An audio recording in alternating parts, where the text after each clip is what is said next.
ഖാംനയുടെ മരണം റിപ്പോർട്ട് ചെയ്തതിനു ശേഷം ഈ ഇറാൻ്റെ ഭാഗത്തു നിന്ന് മാരകമായ പ്രത്യാക്രമണങ്ങളൊക്കെ നടത്തിക്കൊണ്ടിരിക്കുന്ന ഒരു സാഹചര്യമാണ് ഇപ്പോൾ കാണുന്നത്.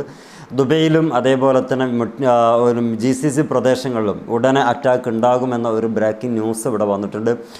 അത് ഇൻഫോം ചെയ്തിട്ടുള്ളത് ഇറാൻ ഇംഗ്ലീഷാണ്. അഥവാ ഇതുവരെ ഉള്ളതിൽ മികച്ചു നിൽക്കുന്ന ബഹ്റൈൻ്റെ പേര് കൂടുതൽ എടുത്തു പറയുന്നതും കൂടിയുണ്ട്. അപ്പോൾ അതിൽ നിന്ന് മനസ്സിലാക്കാൻ പറ്റും ആയത്തുള്ള ഖാംനയി നഷ്ടപ്പെട്ടത് ആ മേഖലയെ തന്നെ പിടിച്ചുലക്കുമെന്നതിൽ ഒരു തർക്കമില്ലാത്ത വിഷയമായി മാറിയിട്ടുണ്ട്. ആയത്തുള്ള ഖാംനയി അവർക്ക് രാഷ്ട്രീയ നേതാവ് എന്നതിലുപരി ആത്മീയ നേതാവായിട്ട് ഇറാനികൾ അഥവാ ഷിയാക്കൾ, ലോകമെമ്പാടുമുള്ള ഷിയാക്കൾ കാണുകയും അങ്ങനെ തന്നെ അനുധാവനം ചെയ്ത് പോരുകയും ചെയ്യുന്ന ഒരാളായിരുന്നു.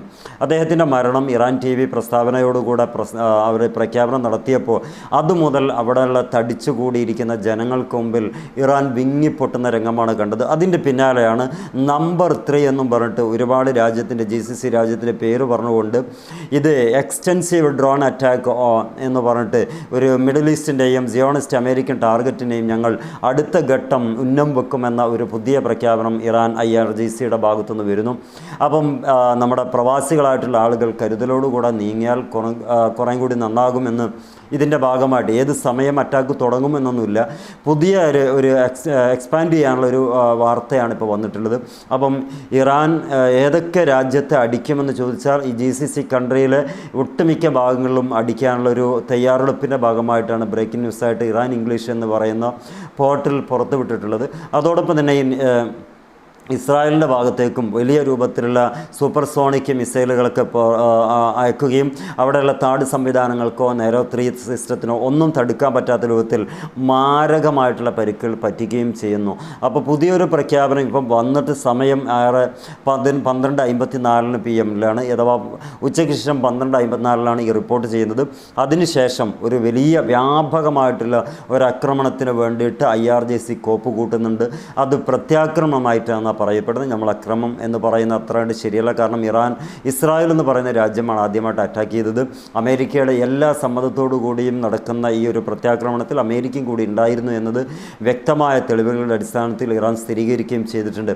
എന്താണെങ്കിലും ആയത്തുള്ള ഖാംനയ്ക്ക് ശേഷമുള്ള വലിയൊരു തയ്യാറെടുപ്പിന് ശേഷം പുതിയ ഒരു പ്രഖ്യാപനം വന്നു കഴിഞ്ഞു. ഇനി ഏത് നിമിഷവും ഈ അറേബ്യൻ രാജ്യങ്ങൾ, ഗൾഫ് കൺട്രികളിൽ ഒരു സമാനപൂർവ്വമല്ലാത്ത രൂപത്തിലുള്ള ഒരു ഭീകരാന്തരീക്ഷം സൃഷ്ടിക്കാൻ സാധ്യതയുണ്ട് എന്നുള്ളത്. പിന്നെ ഒരു ആശ്വാസമുള്ളത് സിവിലിയൻസിൻ്റെ ഭാഗത്തേക്ക് ഈ ആക്രമണം വരുന്നില്ല എന്നതുകൂടി നമുക്ക് എടുത്തു പറയേണ്ട കാര്യം തന്നെയാണ്. കാരണം ഇറാൻ ഭരണകൂടം ആ കാര്യത്തിൽ കുറേ കൂടി ശ്രദ്ധ പുലർത്തുന്നുണ്ട് എന്ന് വേണമെങ്കിൽ പറയാൻ പറ്റും. ഈ ശ്രദ്ധ എത്രത്തോളം അവർ പുലർത്തുമെന്നതാണ് ഇനി നമ്മൾ നോക്കിക്കാണേണ്ടത്. അവരുടെ ആത്മീയ നേതാവിൻ്റെ നഷ്ടം എത്രത്തോളം അവർ എങ്ങനെയൊക്കെയാണ് അവർ പക വീട്ടുക എന്നത് നമ്മൾ കാത്തിരിക്കണം. കാരണം അവർക്ക് അവരുടേതായ ആത്മീയ നേതാവാണ് നഷ്ടപ്പെട്ടു പോയിട്ടുള്ളത്.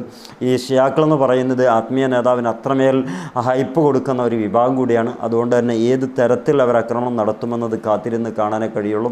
എന്താണെങ്കിലും ഒരു എക്സ്പാൻഡ് ചെയ്യുന്ന ഒരു രീതിക്കുള്ളൊരു റിപ്പോർട്ട് പുറത്തേക്ക് വിട്ടിട്ടുണ്ട്.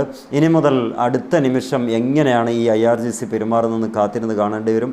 ഇസ്രായേലിന് എന്തായാലും കിട്ടിക്കൊണ്ടിരിക്കുന്നുണ്ട്. അതിൻ്റെ ഭാഗമായിട്ട് എല്ലാ മേഖലയിലുള്ള ടാർഗറ്റുകളെയും ഞങ്ങൾ ഒന്നുകൂടി മുന്നം വെക്കുമെന്നുള്ള ഒരു എക്സ്പാൻസ് ചെയ്യുന്നുണ്ട് എന്ന് മനസ്സിലാക്കാൻ പറ്റുന്നു. വാർത്തയുടെ അടിസ്ഥാനത്തിൽ പുതിയ വാർത്തയുമായിട്ട് വരുന്നതുവരെ പുതിയ ഓരോ 10 മിനിറ്റിലും പുതിയ വാർത്തയാണ് ഇപ്പോൾ വരുന്നത്. എന്താണെങ്കിലും പരമാവധി നമുക്ക് ന്യൂസ് ചെയ്യാൻ നോക്കാം. മറ്റൊരു പുതിയ വിശേഷം നമുക്ക് സമാധാനത്തോടുകൂടി അന്തരീക്ഷം എപ്പോൾ ഉണ്ടാകും എന്നുള്ളത് നമ്മളൊക്കെ ആലോചിക്കേണ്ടടുത്താണ് കാര്യങ്ങളൊക്കെ എത്തി നിൽക്കുന്നതെന്ന് തോന്നുന്നു. കാര്യങ്ങളൊക്കെ ആ വഴിക്കാണ് ഇപ്പം മുന്നോട്ട് പോയിക്കൊണ്ടിരിക്കുന്നത്. മറ്റൊരു വീഡിയോയിൽ കാണാം. Wish you all the best. Good bye.